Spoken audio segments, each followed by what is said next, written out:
Okay.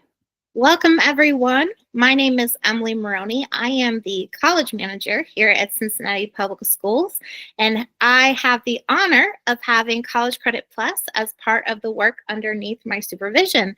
So, thank you for joining us tonight. This is being recorded, so wanted to give all of our attendees and presenters a heads up that tonight's presentation is recorded. It will be going on our district website on our district's College Credit Plus page. We will also be having a presentation done in the spring, the exact same presentation actually. So if you need to re-reference or want to show up again, you can either go to our website starting tomorrow, or you can show back up in the spring. We also have many resources in our district to support College Credit Plus, along with our partners, some of which are on the call today. So thank you so much for joining us. And I'm going to go ahead and get started because we have a lot of information to share with you this evening. So what is College Credit Plus? College Credit Plus is Ohio's dual enrollment program. So some people might say dual enrollment. When people say College Credit Plus, that is the name that has been given for dual enrollment in our state. Students in this program earn both high school and college credits simultaneously. So what they are doing in their college courses completes their need for the courses in high school. So we call that our high school crosswalk. It is open to any student grades 7 through 12 who are enrolled, in our case, in a public district here in the state of Ohio. They can take a variety of courses at either a private or public institution of higher education here in the state of Ohio. And the courses can be held in a high school. That means what we call embedded courses taught by our teachers who have been credentialed in our district to teach college courses on a college campus. So the student going to a college campus, commuting there and coming back, or online. So 3 ways that students can participate in College Credit Plus. So what are the benefits of College Credit Plus? I touched a little bit on this just now. It's college credit while in high school. So the same time, being able to hit 2 birds with 1 stone. You get a head start on career planning and post-secondary planning. If you're thinking long-term with certain degrees, this gives you a head start. If you're thinking, hey, I'd like to get this out of the way, maybe get an associate's degree and then start a career, you also have a head start opportunity. You get to save on tuition and textbook costs because this is paid for. So in the state, and we'll talk about the payment and what that looks like, you're saving tuition costs and you're saving material costs when you're taking College Credit Plus. You receive both support from high school and the college. So you'll still have your high school academic advisor and you'll have a college academic advisor. So high schools continue to provide all of that support. It comes through the school counselor, or the advising comes through, in some cases, the CCP coordinator in each high school building. And then your college advisors are providing the assistance to the specific courses and resources at the institution that a student would be taking courses at. So you're getting twofold resources. CCP students also get access to tutoring, library access, advising. Pretty much they have the opportunity of what they have in their high school to also have in that college experience, because we know that sometimes what is taught in courses at the college level, the tutoring that goes with that, you need access to it. So those resources are provided to you as well. So how can you participate? I know you all jumped on today with 2 questions. What is it and how can I participate? And maybe a couple more questions. We'll take it. So eligibility, this is state eligibility. This has been determined by the state. So option 1, there are 3 options. Option 1 is a 3.0 unweighted GPA. If you as a student or your student does not have a 3.0 GPA, there's option 2 in the cards.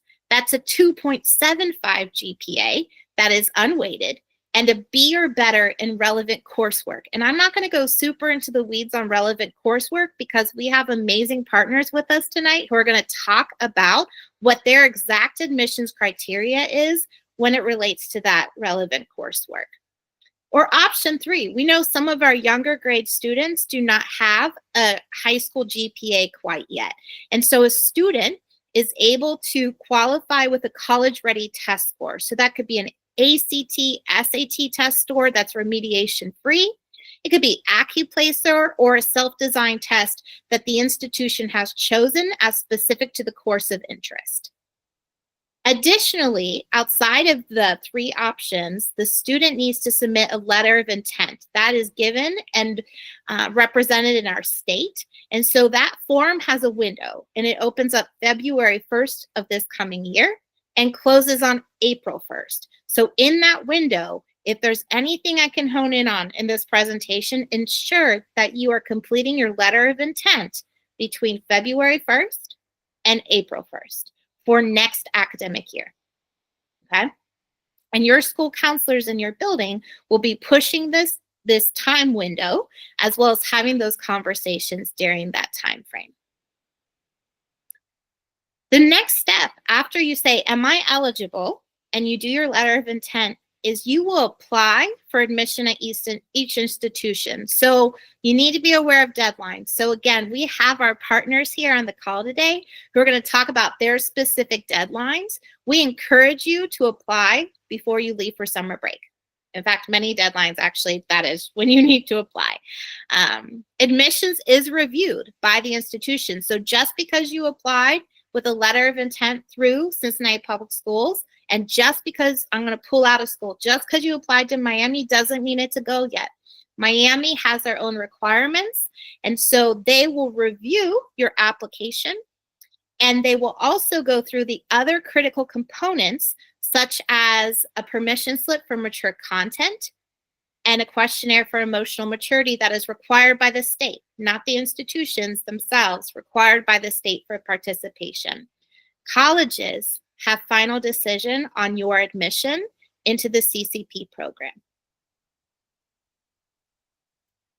So you get to step 3. Step 3 is course registration. So this is where you get to say, hey, this is what I'm really thinking. This is what I'm looking at. You'll be working in tandem with both your college advisor that you'll be assigned, as well as your school counselor to say what makes sense and what I still need for high school graduation, aligned with my interests, and really kind of package that together.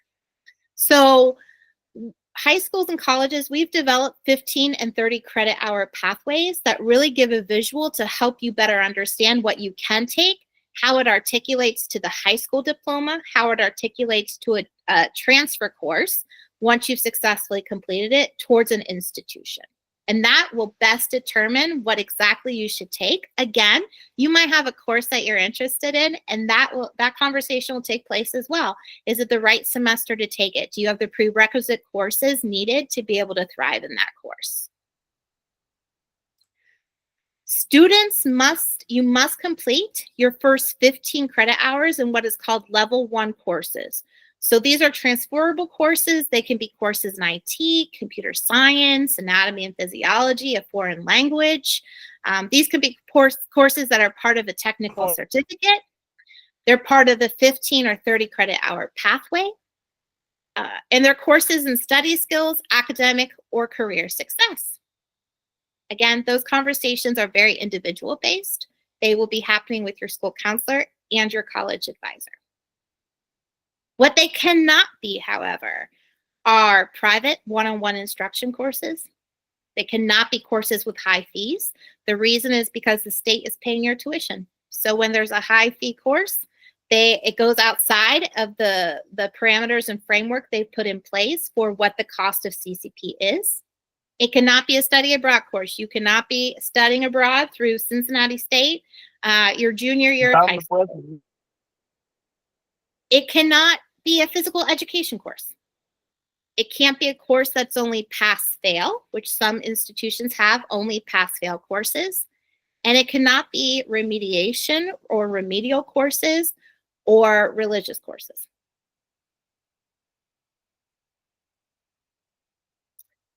When we look at how many credit hours a student can take in an academic year, I will identify that an academic year under College Credit Plus starts this summer, leading up to a student's next year. So in this case, leading into 2025. That would be summer 2025, fall 2025, spring 26. Okay. In the entirety of the experience, a student can do no more than 120 credit hours. And for some of you, you're like, whoa, that's a lot. That is correct. 120 credit hours is a degree, a bachelor's degree, in many cases outside of STEM. If you enroll in more than 30 credit hours in that 3-semester year, that means that you will end up paying for that out of pocket, or you can drop the course prior to the no-fault withdrawal date, or you can pay for it. It's completely up to you. You will get a heads up from our institution if you're meeting that window. You'll get a heads up from us that says, heads up, actually. It will literally say heads up. You are creeping up on the 30 credit hours that you're allowed for this academic year. And we'll talk through that with your school counselor, yourself, your family, as well as our district, who is accountable for how many credit hours you are taking towards state. Your college course grade is transcribed to your high school grade. So this is factored, your CCP course is factored both into your high school and college GPAs. The course that you take in college will follow you post high school.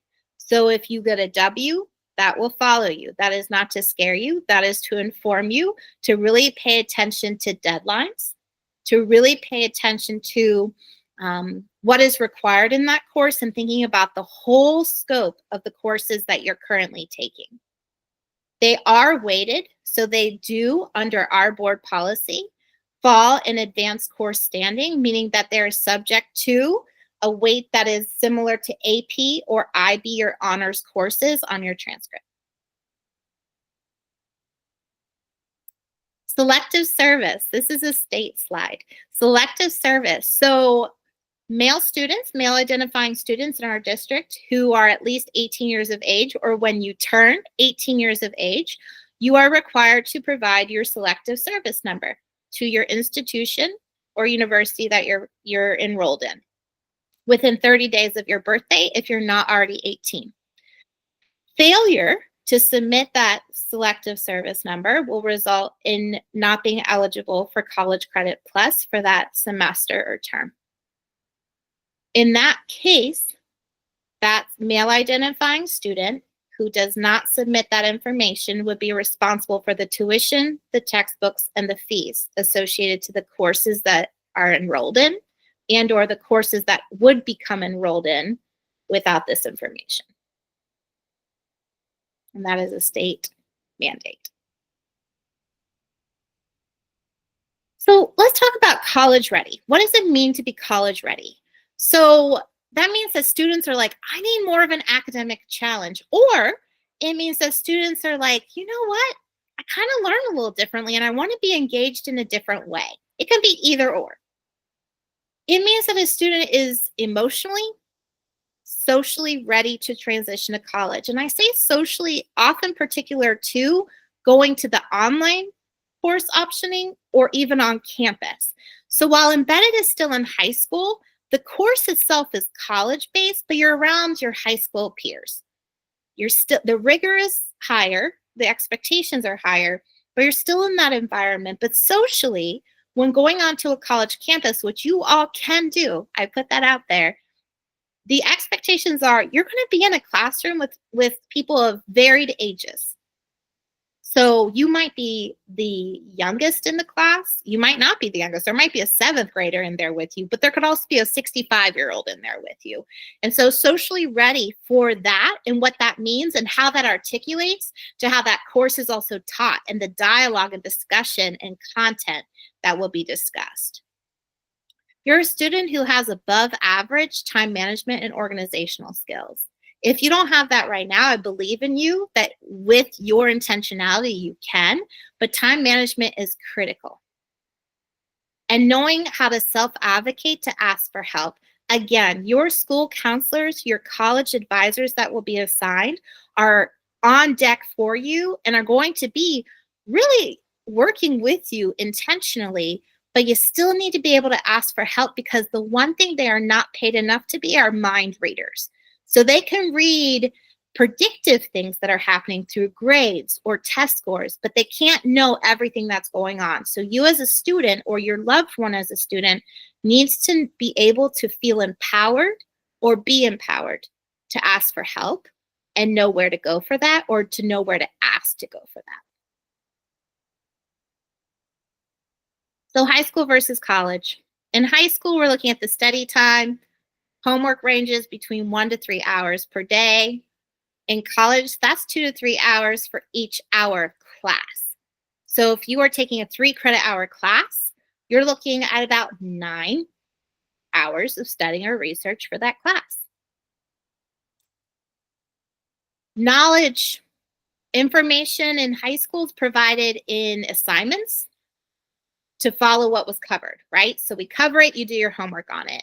There is out of class work in advance for in-class discussion. So it flips often in college. I'm not going to say it's an absolute, but more often than not. In high school, tests are given on a weekly or at the end of each unit. In college, they're less frequent and they cover more.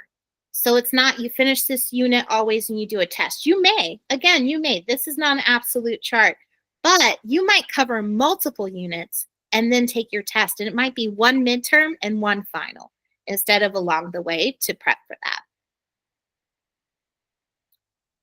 In high school, your grades, there's quizzes, tests, homework assignments. In college, there's actually fewer tests and fewer homework assignments. There's more reading often.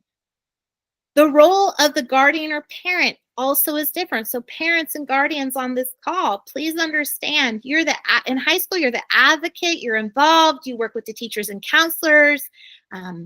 In college, your student has more responsibility and your role is more of a mentor and a support.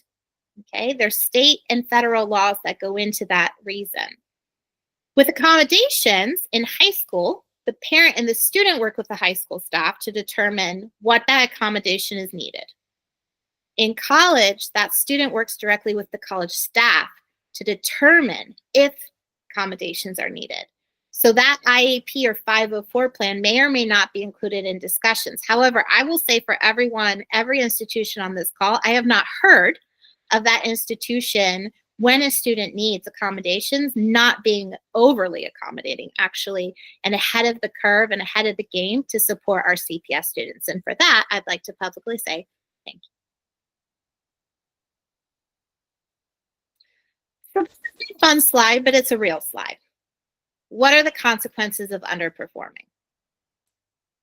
A family may be asked to reimburse courses if the student did not earn a passing grade in their course, or the student withdrawals after the no-fault deadline of that college course, which is, that differs again in our institutions. We'll talk about that.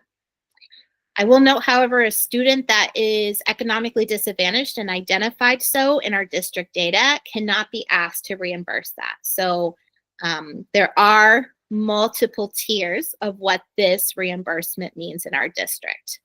I will also state, and this is on our website, we as a district, understanding that things happen, we as a district have not and will not currently, I say this as of today, 10/24/24, ask for reimbursement for our students who have underperformed. That does not mean in the future we will not be. There are also college credit plus probations that can happen. And probation happens if your student is determined by district. If that student earns less than a 2.0 in the cumulative CCP courses, I'm not just talking about taking high school courses, the CCP courses, what that GPA is. If it is less than a 2.0, we talk about probation. Additionally, so this is an and or, if the student withdraws from 2 or more courses in one academic term, we have a probation conversation. While on probation, you may only enroll in one college credit course for the term or quarter. You cannot enroll in the same subject which you previously earned a D, F, or no grade for. If you do not increase while on a probation, that CCP, the CCP, again, not the whole GPA, the CCP GPA to a 2.0 or above, you'll be placed on dismissal. And on dismissal, you may not enroll in any CCP courses. I say this to say you will have the ability to appeal and be reinstated, and I'll talk about that on the next slide. So appeals.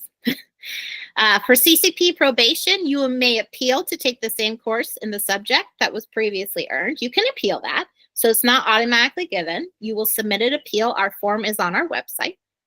In a dismissal, within 5 days of that dismissal letter, you may submit an appeal to me to be reviewed, and you can appeal that, or you can appeal it at the end of your dismissal semester, okay? Again, these forms are on our CCP website. It's really easy. Cincinnati Public Schools, College Credit Plus, it's all right there. That's the easiest way to find it, to be honest. So let's talk about after high school. You're taking courses in high school. Let's talk about after high school. So again, any courses that you take with CCP remain on your college transcript permanently. So let's say you go directly into your next part and stage of higher ed. It comes with you. Let's say you stop out for a bit, maybe do a career and come back. You can be 32. It will still be there. So this also means that if you fail or withdraw often, the last thing we want to do is have students sign up for tons of courses and then start withdrawing from them. And actually, we rarely see that because, again, we have a great support network both in your high school and at the college of enrollment that is saying, let's look at this intentionally. That can impact your SAP. That's called satisfactory academic progress, and that impacts financial aid standards. So Lori, who is on this call, who'll be talking soon, she and I have had many conversations about SAP for students and what that means, and ways to be very intentional about these conversations at the beginning, working with you as students so that you are not in SAP appeal processes. Will your courses transfer?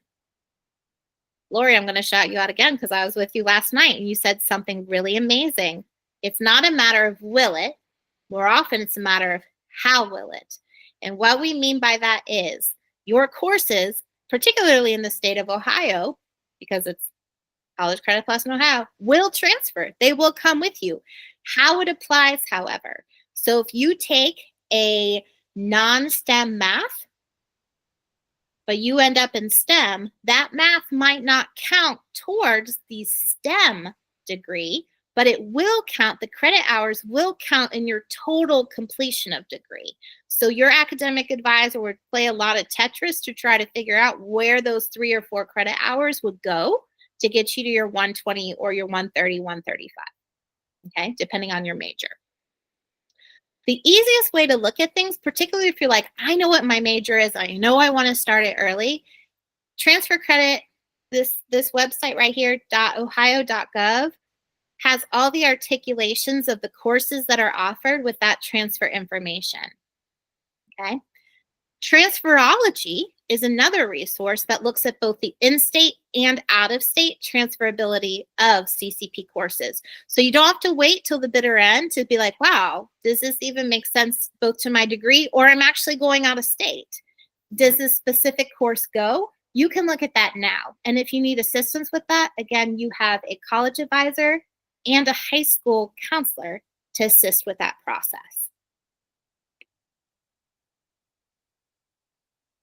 CCP is free unless it's not.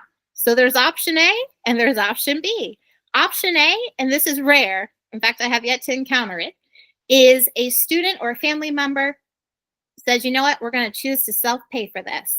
And so they arrange it with the institution that they're going to. Now, in some cases, a student might want to take a physical ed course at a college level. They're going to pay for that. Or they want to do another type of course that's not covered under CCP. That is on the student and family member to pay that and work with that institution. However, option B, the default option of College Credit Plus, because the overarching is it's College Credit Plus. You're taking college courses in high school. Option B is we, as a district, and with partnership in that institution, the state is covering that. So our district is covering the textbooks and materials, and the state is covering the tuition payment. And on site, that institution is covering the materials, not the textbooks, but the materials embedded in that course if the student is going on site to that course, not embedded, but on site. Okay. So I like this little slogan, how to remember. Option A, you have to pay. Option B, that's for free. Nice little thing there. Athletes. Hello, my athletes. Really work with your high school school counselor and your CCP coordinator in your building, because there are requirements. So the Ohio High School Athletic Association does have requirements, as well as NCAA, if you plan to play D1 through D3, okay? They know the inner workings of that, in and out. And so the thing that I will state on this slide is the following. One, you have two things. You have the support of your school and your institution. Two, summer term CCP courses cannot be used to bring a student into compliance for athletic participation. Those are the two main things. This is my last slide before I hand it to our partners. CCP timeline. Attend a CCP info session before February 15th of this year. Congratulations, you just did, okay? So we ask that our students attend that, either at a district night, in attendance, not just watching online, but in attendance, or directly in your high schools. And each of your high schools will be hosting their own CCP information night. You are more than welcome to go to both, or as many as you want, okay? Completing our letter of intent for the state. Again, that window opens February 1st through April 1st of this coming 2025 year. You then apply as a CCP student. You test if you need to. So if you don't have the correct GPA, you test. You attend orientation at your college or university, which is an amazing resource. You meet with your college advisor to register for those courses. And then fly be free. Begin those classes, okay? Now don't be free, like within parameters. Numbers 3 through 6, you're going to complete before summer break. Why? Because when you go on summer break, so does your brain sometimes. So unless you're in a CCP summer course, or even you might be in a CCP summer course, do not let it be out of sight, out of mind. Okay, so we try to get it on the front end to best support you. So we will have time at the end for questions, but I am so honored and privileged to be able to have 4 institutional partners with us tonight. They are the ones that are actually offering the most CCP in our district to our students, primarily through embedded, but also our students are going to these sites and campuses. So I have Cincinnati State with me tonight. I have Sinclair College with me tonight, the University of Cincinnati with me, and Miami University. And first up on deck to talk about their particular program is Cincinnati State. So I will hand this over after my partner presentation logo slide. Yes, there we go. To Sue. Thank you, Emily. So I want to welcome everyone. Thank you for taking time out. Emily, are you the one who's going to rotate the slides still? I am, yes. Okay. Or you actually, can you see at the bottom of this where it says like 25 and an arrow? You see an arrow on your screen? I don't. You can okay, just. Never mind. I will do it for you. I'm good with it. Okay. Sure. Go ahead. Let's get started. All right. So just a recap of last year, at Cincinnati State, we had over 4,000 students participate in CCP from around the Ohio area. So we did have 46 schools that had classes embedded in their high school. So those are those classes you're taking at your high school. But we also had 111 participating schools total. So we have a lot of students who come and take classes with us that we don't necessarily have classes in the building. We did have over 34,000 credit hours completed at a 96% success rate, which is very good. And with our senior class, it was about 1,900 students of the 4,300. Almost half of them earned at least 12 credit hours or more. Our goal basically is to try and get students to get a semester's worth of credit done before they're graduating high school, just so that you have a knowledge of what a college class is like and the rigor, and just how to handle that class as while you're a high school student to make yourself more successful in college. Another thing we're also working on is the degree and certificate completion. Cincinnati State has several degrees and certificates out there available to students. Last year we had 11 associate's degrees completed and 24 certificates. This year we have over 200 certificates completed because we're working with schools on some pathways. You can go ahead and change. All right, the eligibility information. This honestly is a state of Ohio mandate. It's not something that we just created. So the state of Ohio states that all students, if you have a 3.0 unweighted high school GPA, you're automatically eligible to participate in College Credit Plus. If you don't have that 3.0, we can look at you if you have an unweighted cumulative GPA of 275 to 299, but you need to have a B average in either English or math. If you don't have this criteria, you can still participate in CCP by testing in, either by providing us with ACT scores, SAT scores, or by taking our AccuPlacer either in your high school or on our campus. Go ahead. So a little summary about what our students took this past year. So you'll see we wanted to give you an idea of what are students taking. It's one of the most common questions that comes to us when we have a student trying to take a class is, what should I take? So 26% of our students took an English composition class. And the only reason why this isn't higher is because the year before, those other students probably took it also. If you're eligible for CCP, it's probably our number one class that we try to get students to complete, because no matter where you go or what you do, everyone needs English composition. So it's a great way to get your high school and your college English done. Emily touched on, we like to say, take it once, count it twice. So you're taking that English class one time, but you're counting it for high school and college. We also try and knock out some college math so that you get exposed to that. We have several math classes. And again, that math class that you take is determined based on what you want to do in your future. Our favorite line is, not everyone needs calculus. So we want to try and make sure you're taking the class that's going to apply to what you want to do in your future. We also do a lot of social and behavioral sciences. A lot of those classes also are high school requirements. So US history, world history, American government, econ, things like that. We have a lot of students that'll take those classes to get the high school and the college credit. We also dabble in some natural and physical sciences. And then we have a lot of other things out there that we're finding students are really becoming a lot more interested in, such as business and IT. And some of the like hands-on type things like welding and aviation maintenance. All right, so we've listed here all of the schools in CPS that have classes in the building. So these are the embedded courses at those high schools. So you can see that we're all over CPS. Some schools have a lot, some just have a few things. It just depends on the school. Some schools will use different institutions, and you'll hear from the others from Miami and UC and Sinclair. Some schools have all of us in there. So it just depends on what's going on, but this gives you an idea of what Cincinnati State classes are in your school. So if you're going in one of these schools planning to take CCP, you would need to do the Cincinnati State application for these classes. All right, one of our main focuses is the general education pathway. We do have a certificate called the OTM certificate. It's your basic general education core. So those are your English, your social science, math, arts and humanities, and physical sciences. This is equivalent to like Ohio State has the Ohio plan, and it's part of the Miami plan. So we try to like knock those things out so that when you go on to college, you are going into your major and you're not having to start off with some of the basic classes that you could take while you're in high school to get your high school diploma also.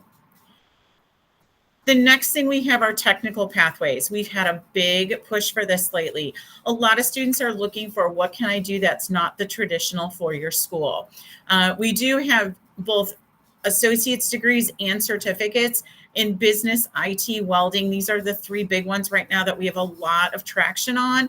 But we also have the STNA, where if we have students who are looking to go into healthcare, this is a great thing to get out of the way, along with a couple other things such as we have an ITP program and a deaf studies certificate, and social work with addiction studies. So in terms of College Credit Plus with Cincinnati State, few steps that you have to do. Number one is you need to meet all your high school deadlines. So while we may have deadlines at the college, you do need to meet those deadlines with your school. The number one thing would be the letter of intent, which Emily had gone over. Once you've done that, you also need to complete our CCP application. It's quick and it's online. You need to send in your transcript. Our application actually has a link. You simply put your high school counselor's email on the application, and we will send your high school counselor an email asking them to upload your application. Once you're admitted to the college, you'll receive an email welcoming you, and you'll need to complete CCP 101, which is our CCP orientation. And then at the bottom, we've listed some general dates. So we do require that if you're applying for summer, we would like your application in by March 1st. If it's not in by March 1st, we still try to work with you, but we don't guarantee that you can register for classes if everything else isn't in. For fall, we want your application in by June 1st. So if you're looking to take a class at your high school for the next year, you want to make sure that application is filled out before you're done with school for the current school year. And then spring term, we like it in by December 1st so that you have time to get everything in order. We also wanted to put a few quick links. Since this recording is going to be on the website, it's easy for you to access these links.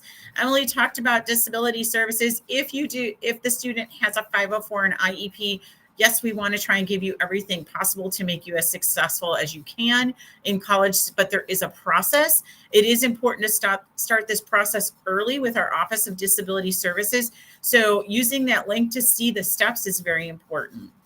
We also put on here a link to our general information page for CCP and any FERPA information that you may have questions about. Our contact information is right here. So our general number is there along with our email. We are a community college, so we have classes day, night, and on weekends along with online. And we're always here to help you guys out. I'm done. Thank you so much. Again, any questions specific to an institution we can have at the end. And next up, we have the University of Cincinnati. Hello. Hi. Hello, everybody. Thank you so much for your time tonight and your attention. I am Lori Bishop, and I'm the Director of Secondary Enrollment Partnerships at the University of Cincinnati. And College Credit Plus is one of the programs that I oversee. This is our team. We have 4 academic advisors, and we are currently hiring 3 more, and several staff in our office, including assistant directors and development and operational folks. Go ahead, Emily. So we've got a couple of Bearcat advantages I want to talk about. University of Cincinnati is a Tier 1 research institution. It's nationally ranked consistently. We have 3 campuses and 17 colleges, I think, at this point. Students that are participating in the CCP program at UC have access to over 500 clubs and organizations, free support, labs, learning commons, tutoring, university libraries and computer labs, saving time and money, research and internship opportunities. You also get to apply using the free undergrad application for later when you graduate from high school, and individualized one-on-one advising. Our CCP admission criteria is very similar to what you just saw, Sue, at Cincinnati State, that 3.0 high school unweighted GPA, or a 2.75 is fine if you have at least a B as a final grade in at least 1 English course, and a B in a final grade in at least 1 high school math course. So that's typically English 9 and Algebra 1. Or the alternative method is test scores, ACT 18 English, 22 math, or the SAT scores. Being college ready is not always just about academics, though. I know Emily touched on this earlier, and Sue. You really need to consider the social and emotional transition necessary to be successful in a college environment, especially if it's on campus. We do not reserve courses on campus specifically for CCP students, so you're in class with regular undergrads. Consider the time management and organization and communication skills you need. Consider if you have a job or if you have after school activities or extracurricular sports. And at UC, we really expect students to be in the driver's seat for their participation in CCP. So students really need to be able to self-advocate and engage in the business of becoming a UC student. Application process, you must submit the letter of intent to the district. That's a district form. It needs to go to your counselor by April 1st. We have an online application. You can find it on our website, uc.edu/ccp. Applications for, oh, I need to update my slide. Application for spring is currently open right now, November 1. That spring application will close, and our summer and fall application will open up on November 1 for this coming summer 25 and fall of 25. And then your high school transcripts are sent directly from your school right into Slate or Parchment. And then the CCP permission slip is now embedded in our application process.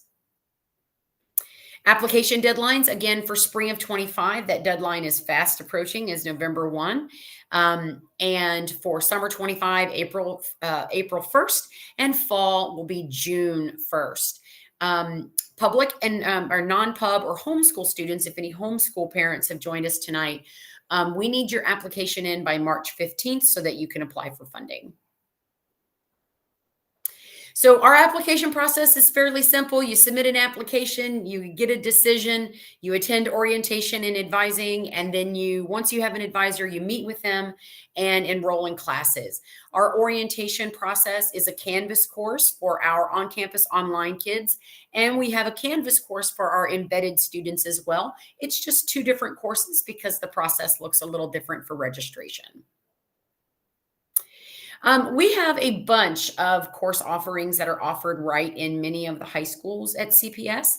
And we've got quite a few more. I just realized this slide might not be as current either.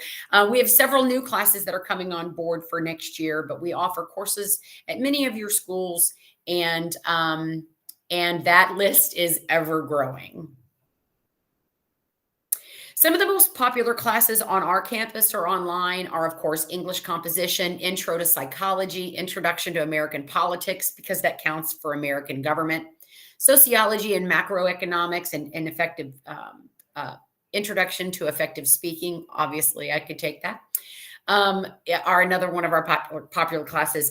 Math is really popular with our students, and we have students that are going well beyond Calculus 1, but we have students that are taking very specific math tracks with us as well. So that's a huge popular section for CCP students. So I'm really excited to share with you that we have launched a new initiative at UC this year. It's actually rolling out in this spring, and doing for our existing students. New students will have the opportunity to opt in for summer. It is a 15 and 30-hour pathway, Tier 1 and Tier 2, that have been vetted and authorized by the colleges. So when a student says they're interested in pre-medicine, for example, on this slide, we went to the pre-professional, the medical school, and said, what are the classes? So if a student is doing the pre-med major, and there's lots of ways to get there, but if students doing a pre-med major and they're doing it as CCP, what are the 15 and 30 credit hours that you would recommend those students take? So we have, and what's great about this is that digital penance, so micro credentials, will be awarded to students as they complete each of these tiers. So we have current tracks in biology, 2 in business, chemical engineering, civil engineering, computer science, electrical engineering, a general liberal arts track, a general STEM, mechanical engineering, political science, pre-med, psychology, and there are 14 additional ones that have just recently been approved. And we're really excited about the digital pennants. The digital pennants are a digital award that the student can add to their resume or their LinkedIn, to their college applications. And it leads right to the credential that they've earned. And the credential is awarded by the colleges. So if you earn a business credential, a business pennant through this, your credential is from Lindner College of Business. Go ahead. And we're really excited. We partnered with the Cincinnati Public Schools this year for our College Innovation Pathway. This is a really incredible program. It's currently at Schroeder High School. There's talks about maybe additional expansion where students are able to start their programming in the 9th grade. They take one class, a first year experience course in their 9th grade. They do really well with wraparound services for English and math. In the sophomore year, they take 15 credit hours offered in their building. Then by their junior year, they're full-time on campus at Blue Ash. And by their senior year, they're full-time on campus at Uptown. The goal of this program is for students to graduate from high school with an associate's degree. So more additional information, one QR code will take you right to our website where you can find more information about college and career tracks, more information about the application process, and contact information for us, and the QR code for the Ohio Department of Higher Ed for families. Thanks. Thank you so much. Okay, Sinclair College.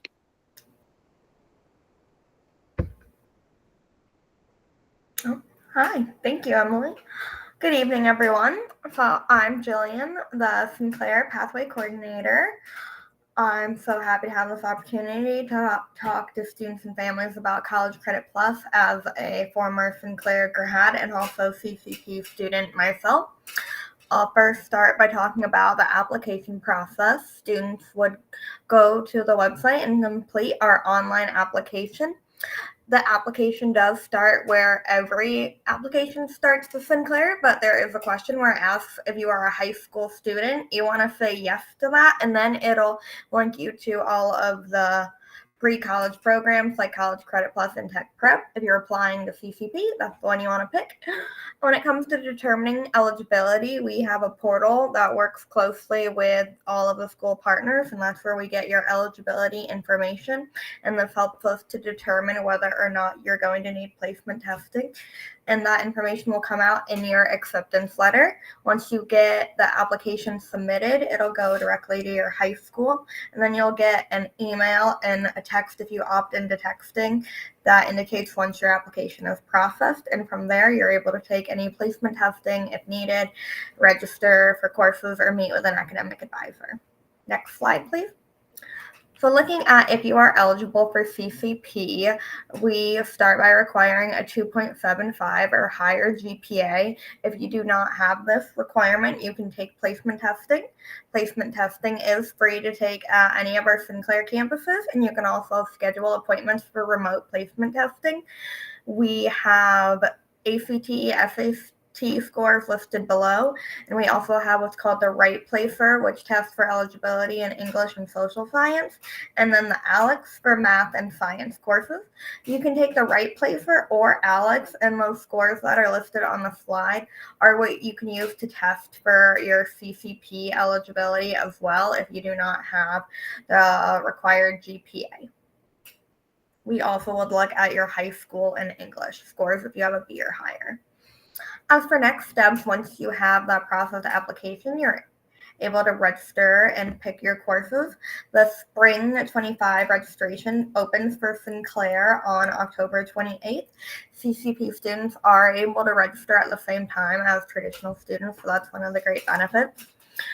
We would like students to have their application in by May 1st, but we are open enrollment. So if it's permitting with your school, you are able to apply at any time. If you're taking courses that run in your high school building, we do really want students to aim for the May 1st deadline. It just helps the high school with their planning and master scheduling, and also to make sure that we get them registered in the courses.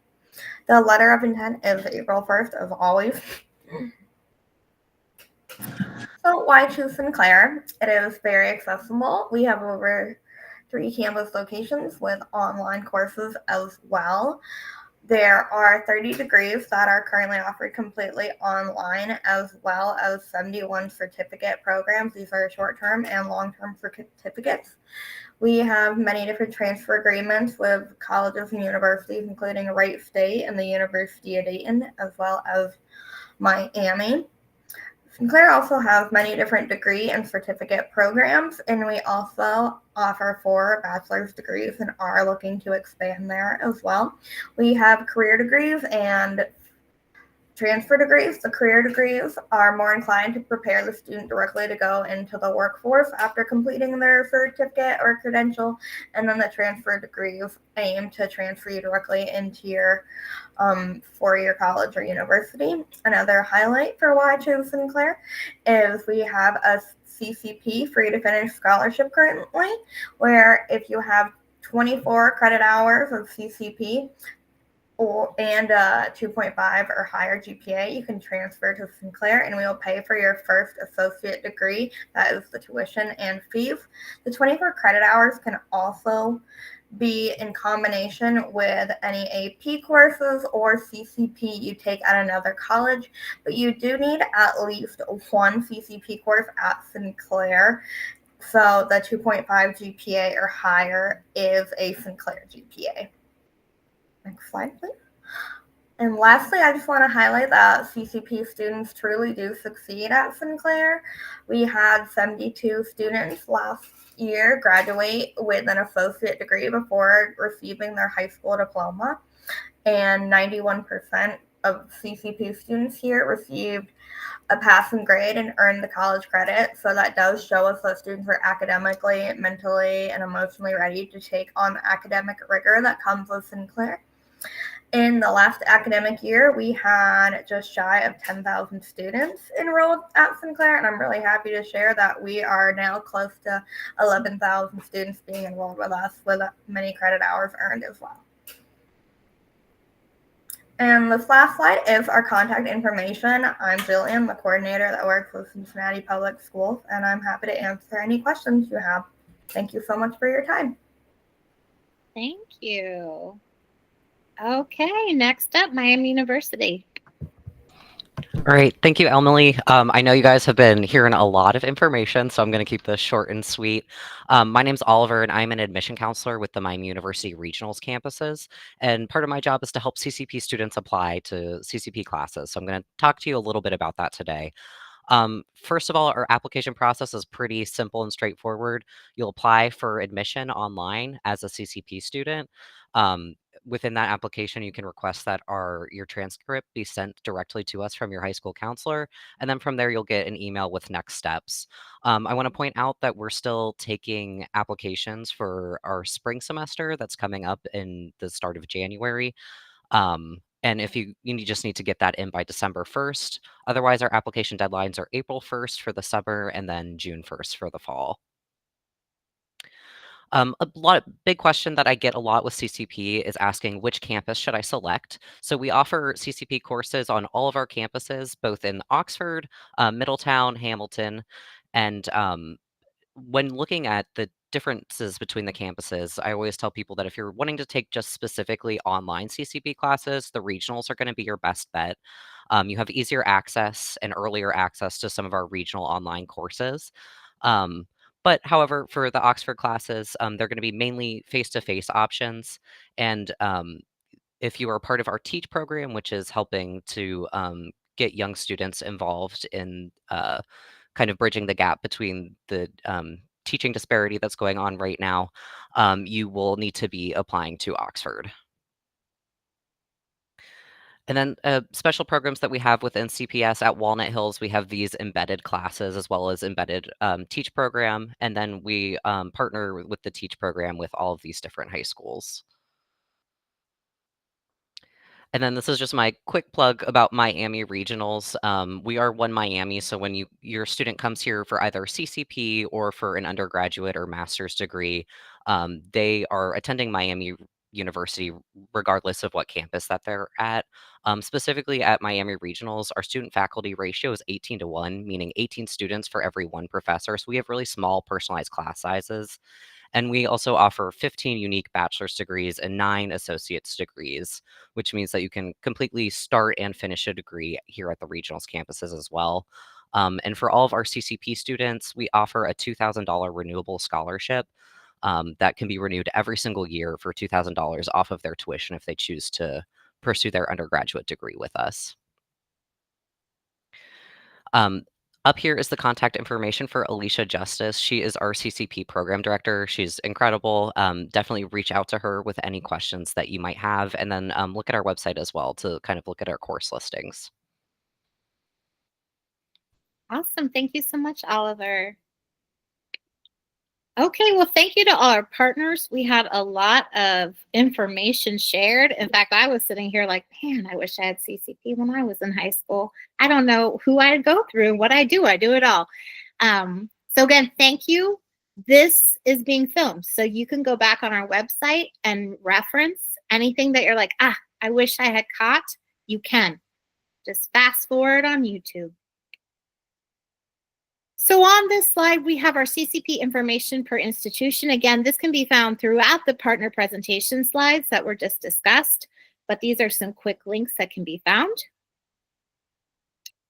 Each of you, and I alluded to this, each high school has a CCP coordinator that is dedicated to CCP in their building.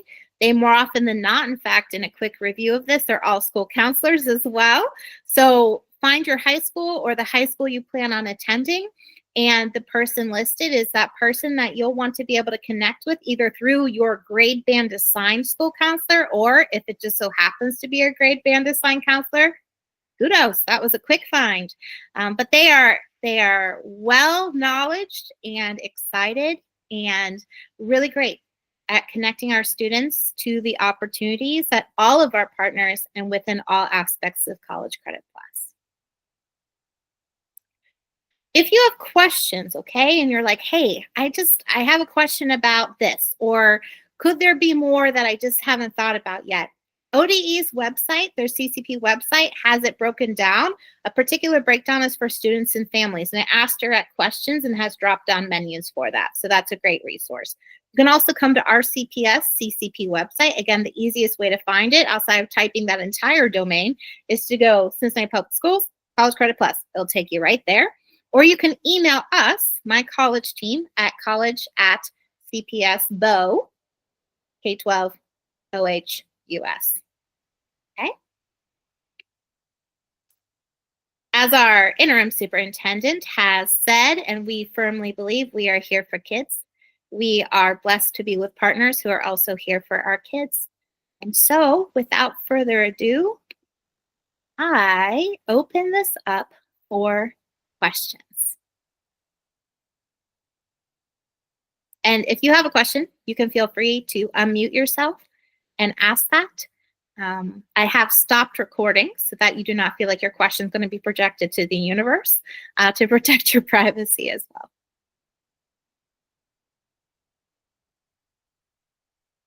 Question is, will we be able to access the slideshow and the materials included in it? Yes. So that will be on our website. I'll need to check with our Marcom to see that the links are clickable. If not, we will go in and try to add some QR codes to make that easier to access with phone. But the recording will be anticipated by Monday because I can't upload it, but I have a colleague in District 2 can. If we take classes at UC and want to go to Ohio State in the future, will the credit transfer? Yes. Yes. So our CCP courses are also Ohio Tag courses. So the courses that are taken will transfer. Now, I'll let Lori speak to that a little bit because there might be one or two courses that might be unique to a UC projected pathway, but she can talk about, that's where we talked about it will transfer. It's a matter of how it will transfer. And she explains it the best. So I'm going to let her explain it again. That's right. Thanks, Emily. So yes, those classes are going to transfer. But as Emily said, if you take stats like statistics, math, and then you enroll